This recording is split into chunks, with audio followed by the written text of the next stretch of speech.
Right. So you know how sometimes you want to like grasp a big idea, but you don't have a ton of time? Today we're going to try and do just that with The Compound Effect by Darren Hardy. Yeah, it's like a shortcut to really understanding how these like small, consistent actions can lead to some really big results. And, you're all about making real progress without like feeling overwhelmed, right? Hmm. That's kind of the mission here. That's it. We're going to unpack how these small but consistent choices play out in different areas of your life and hopefully have a few aha moments along the way. Exactly. And, speaking of the author, Darren Hardy, Yeah. it's interesting to learn a little bit about him to kind of understand where this idea of the compound effect came from. Yeah, he had this really interesting upbringing. His dad was a football coach, and so Mm. really instilled in him this strong work ethic and personal responsibility from a very young age. Really early mornings, pushing through challenges, the whole like no pain, no gain thing. Yeah, exactly. And that really shaped his understanding of how small actions can accumulate over time. And, he became a self-made millionaire by 27, which is pretty impressive. Yeah, it's like a real world example of the compound effect in action. And, the book really tackles that desire we all have for a quick fix, right? We're Mm. bombarded with promises of overnight success. Yeah, but Hardy's point is that lasting achievement comes from consistent application of these fundamental principles.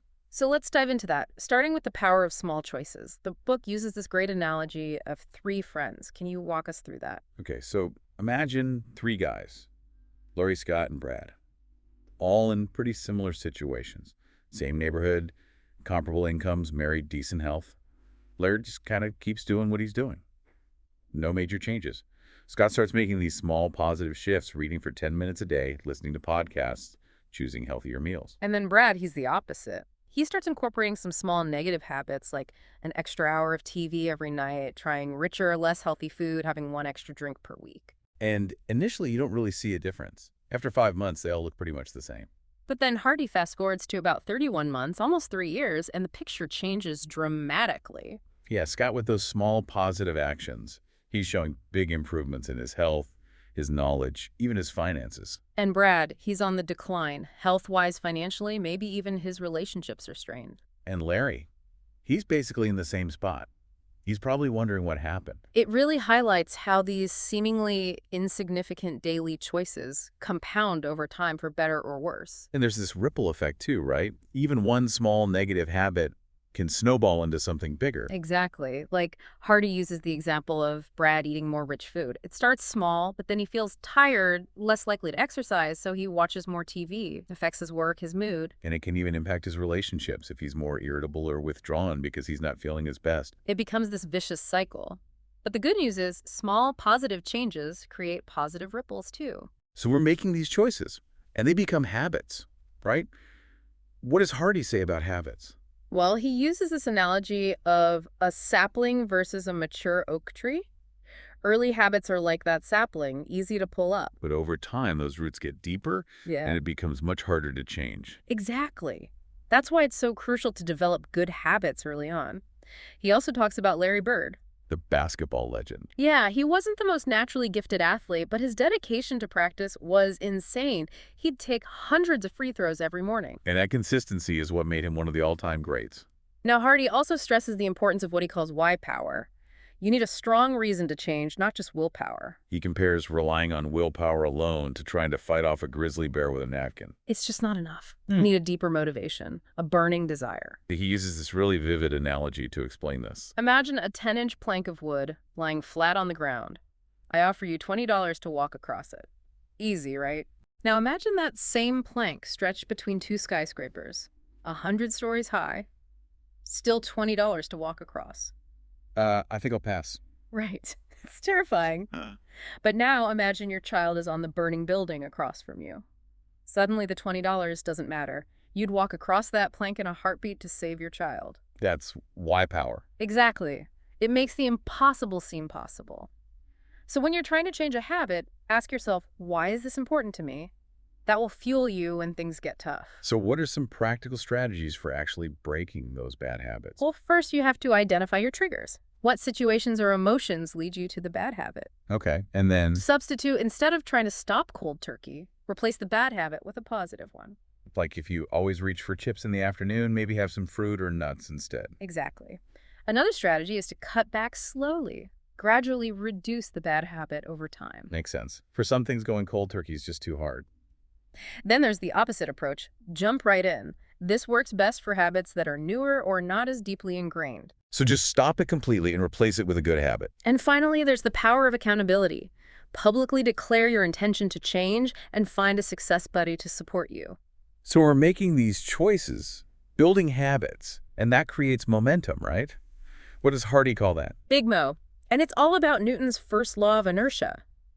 An object in motion tends to stay in motion. Meaning once you get going, it's easier to keep going. Exactly. It's like launching a rocket ship.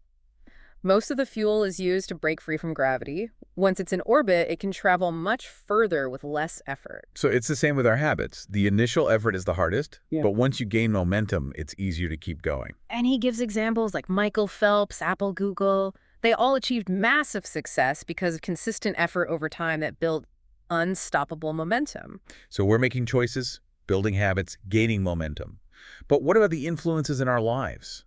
How do they affect us? Hardy breaks them down into three categories: input, associations, and environment. Let's start with input. What's this garbage in, garbage out thing all about? It's simple, really. The information we consume shapes our thoughts, our beliefs, our actions. If you're constantly feeding your mind negativity, it's going to affect you negatively. So we need to be mindful of what we're reading, watching, listening to. Exactly. Choose positive, inspirational content. That's why Hardy avoids traditional news and focuses on things that are relevant to his work and that inspire him. Makes sense. Now, what about associations? The people we spend time with? He says you're the average of the 5 people you spend the most time with, so choose wisely. Yeah, he talks about 3 types of associations, right? Dissociations, limited associations, and expanded associations. So we should limit our time with negative people, keep casual acquaintances casual, and actively seek out relationships with positive, successful people. Exactly. He even talks about how he used to drive to a wealthier neighborhood just to immerse himself in that environment. Interesting. And finally, there's environment. How does our physical space impact us? Well, he believes our surroundings can influence our mindset, our ambition. He tells the story about being drawn to these beautiful homes in an affluent area and how achieving that dream of owning one of those homes really motivated him. So maybe a change of scenery can help you shift your perspective. Possibly. Yeah. But more importantly, we have to be intentional about creating an environment that supports our goals. So we've covered choices, habits, momentum influences. Now, what about accelerating our results? Hardy talks about moments of truth, those pivotal moments where you have to choose to push through or give up. Those moments where it would be easier to quit, but you keep going. Exactly, like Lance Armstrong pushing through the pain to win the Tour de France. Those moments of extreme effort lead to extraordinary results. And then there's beating expectations, always going above and beyond what's required. Like Oprah giving away cars on her show or Nordstrom's legendary customer service, it's about creating a wow factor. Sometimes it's about doing the unexpected too, right? Thinking outside the box. Definitely. He shares a story about influencing a congressman's vote by suggesting an unconventional approach. And finally, there's doing better than expected. Consistently exceeding standards. Like the organization Invisible Children, who work tirelessly and creatively to get Oprah's attention. It's about striving for excellence in everything you do. So we've talked about a lot, but Hardy stresses that none of it matters unless we take ownership of our lives. 100% responsibility, that's the key. We can't blame others or circumstances. We have to own our choices and our outcomes. He even redefines luck. He says it's not just chance, it's preparation, attitude, opportunity, and action.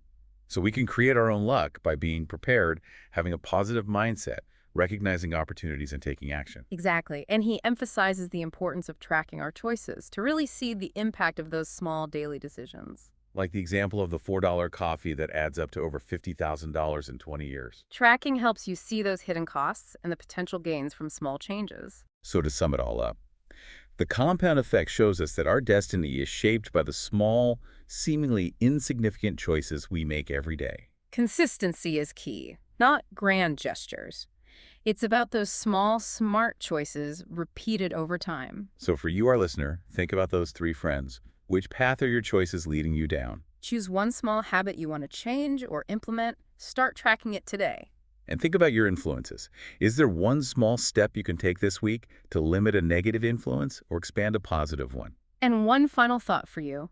What's one area of your life where you're expecting instant results?